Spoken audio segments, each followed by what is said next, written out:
everyone. Welcome back. Please comment, subscribe, folks. Comment, subscribe, like the videos. Also share the videos. I want to thank you folks for liking, watching, and sharing my videos. You folks are the absolute best. Listen, folks, there's a link tree down below. Has a link to all of my social media platforms. Please go down there. Follow me across all my social media platforms and talk to me because I talk back. Also down there as well as links to all of my YouTube pages. Please go down there, subscribe to all my YouTube pages, and turn on your notifications so when I post content, you folks will be in the know. Now, with that said and done and put to the side, I've come to talk to you folks today about Tyron Smith.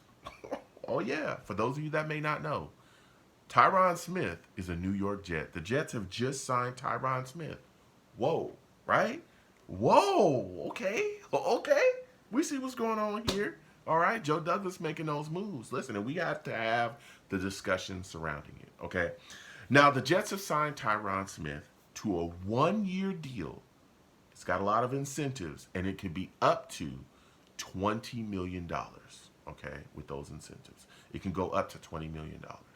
That's the news that we have now. Again, this just broke, okay? As a matter of fact, I was live doing a live radio show with the Savages. Salutes to all the Savages that was watching, and it broke live on the show, okay?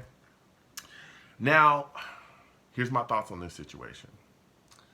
I like Tyron, okay? I think he's a good player, but clearly I wanted the Jets to stay away from him because of the injury history, okay? He's only played 17 games in the last 2 seasons, and he often misses time. He hasn't been fully healthy. He hasn't played a fully healthy season since 2015.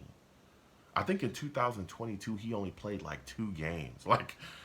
Man, that this is scary, okay? This is scary, especially when you add it to the line where Vera Tucker is also a guy, that has struggled staying healthy. The last 2 seasons, he's finished the season on IR. He's had major injuries and has missed time as well. This is going to be a big season upcoming for Vera Tucker to prove that he can stay healthy for a full season as we continue to try to move forward with him.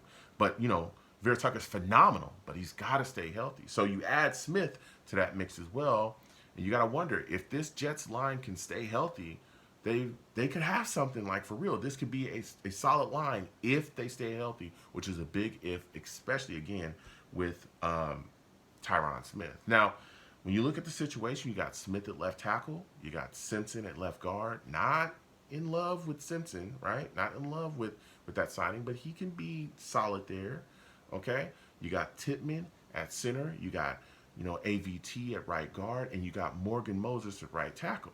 If they can stay healthy, this could be very solid. Now, I looked at this situation when it broke, and I thought to myself, Joe Douglas is willing to risk it for the biscuit.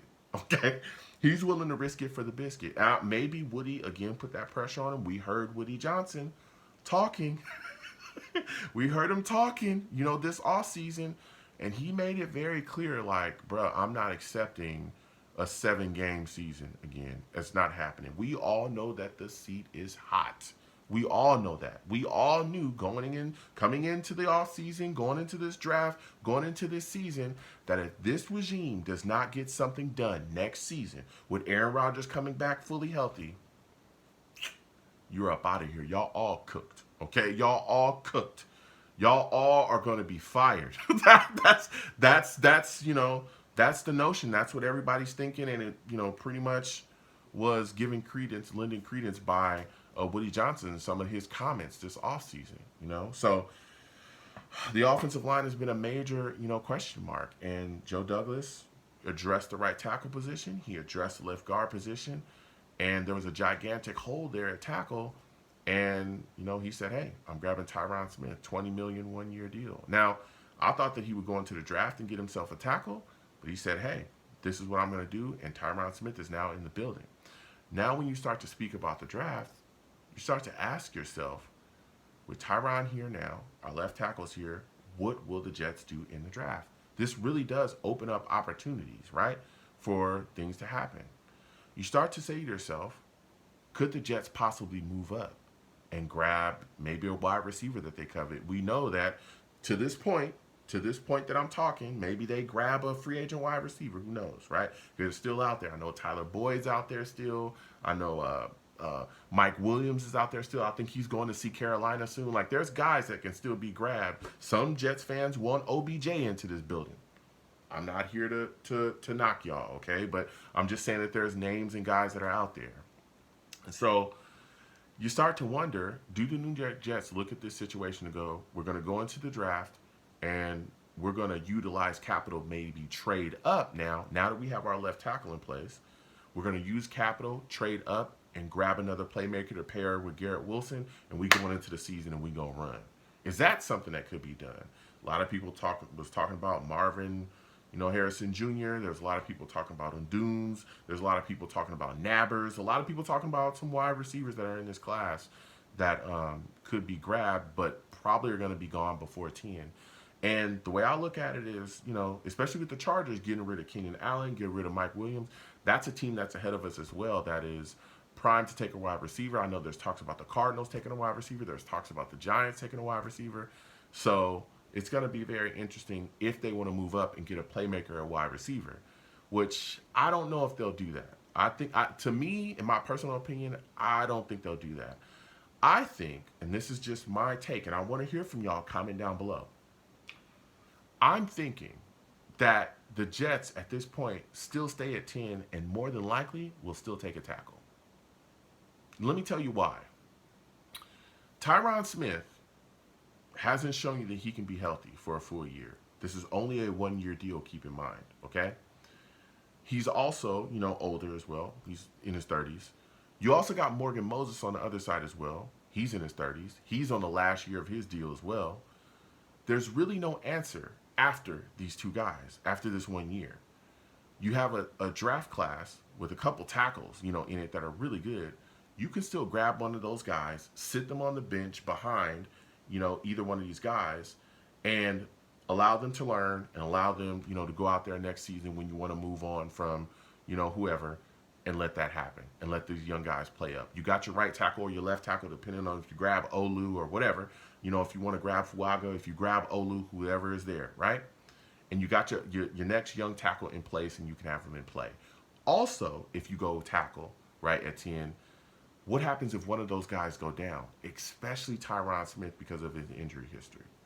What happens? You can grab Olu just in case as a backup plan to Tyron. And if Tyron goes down, okay, boom, we plug it in Olu.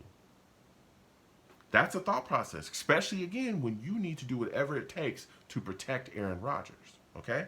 So that's another method of thought as well.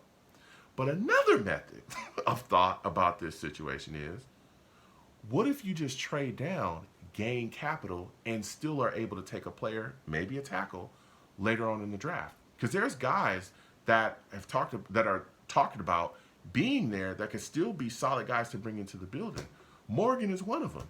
Morgan, yes, he's been talked about. There's been a lot of talk about Latham, moving past 10, possibly being there maybe in the early teens, right? There's also a guy, Aramis Mims from Georgia. I've been talking about him. If you trade back into the teens, gain some capital, maybe get a second-round pick, really build, you can end up with him as well. And he's a guy that can do some work too. So there's so many modes of thought of what this does to the New York Jets draft position. And capital that they can gain, or capital they can utilize to move up, or they can still identify positions of need and take it at 10. There are so many things that now get set into play with Tyron being into the building. And it really will completely confuse, I think, the rest of the NFL as well, unless they're pretty kind of looking at it like they're not sold and they still think the Jets will take a tackle. But it puts a lot of, mist in the air. It doesn't make it as clear as before if we would have walked into the draft, with a hole there at left tackle. So, listen, comment down below. Let me know what y'all think, man. Give me your thoughts on this situation. What are your thoughts about Tyron Smith being brought into the building? What are your thoughts about this offensive line now and the way that it looks? Are you concerned about, the health issues? Are you worried? If you scared, get a dog. That's what they say. You know what I'm saying? So comment down below and let me know what y'all think about that. Also, what are your thoughts about what it does to the New York Jets, draft situation and draft strategy? Thoughts about that? I want to hear from y'all. Comment down below. Let me know what you folks think. You folks have a good one. Peace.